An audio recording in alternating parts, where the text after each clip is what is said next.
రాజకుమారిని ఒక దివ్యాశ్వం ఆకాశానికి ఎత్తుకుపోయిందన్న వార్త వినగానే రాజు త్వరగా కొంతమంది సైనికులతో సహా గురుకులానికి బయలుదేరాడు.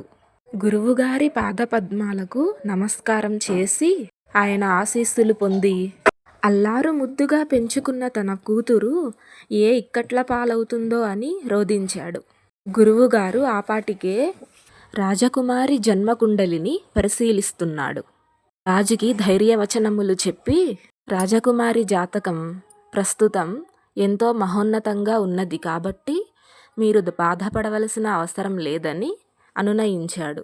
రాజకుమారిని ఎవరు తిరిగి తీసుకువస్తారో వారికే తననిచ్చి వివాహం చేస్తాను అని దండోరా రాజ్యమంతటా వేయించమని గురువుగారు సలహా చెప్పారు.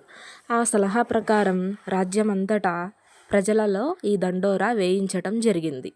రాజకుమారిని ఇక్కడి గంధర్వ స్త్రీలు తగు విధంగా స్నానమాచరింపజేసి గంధాదులు పూసి అలంకరించారు. ఆ తర్వాత నృత్యగానాలతో కాసేపు కాలక్షేపం కలిగిస్తూ ఉండగా రాజకుమారికి గంధర్వలోకాన్ని చూడాలన్న కుతూహలం కొద్దీ ఆ మాట వారితో చెప్పగా అందులో ఒక కన్య "దండి, నేను మీ వెంట వస్తాను" అని ఆ లోకానికి తీసుకుపోయింది.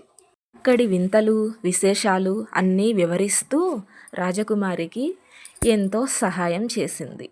రాజకుమారికి అవన్నీ మొదటిసారిగా చూస్తున్నా మనసు లోతుల్లో అదంతా తాను తిరుగాడిన ప్రదేశమనే భావిస్తూ ఎందుకిలా ఇటువంటి అనుభూతి కలుగుతున్నదో అర్థం కాక సతమతమైపోతున్నది. ఇంతలో మరొక గంధర్వ కన్య వచ్చి రాజకుమారి, తమరిని మా ప్రభువుగారు మర్యాదగా తీసుకుని సభకు రమ్మని చెప్పారు అంటూ వినయంగా నమస్కరించింది. రాజకుమారి ఆశ్చర్యపడుతూ సరే పదమంటూ తన వెంట నడిచింది. కొంతమంది పరిచారికలు తోడురాగా రాజకుమారి సభకు బయలుదేరింది. ఆ తర్వాత ఏం జరిగిందో వచ్చే భాగంలో తెలుసుకుందాం.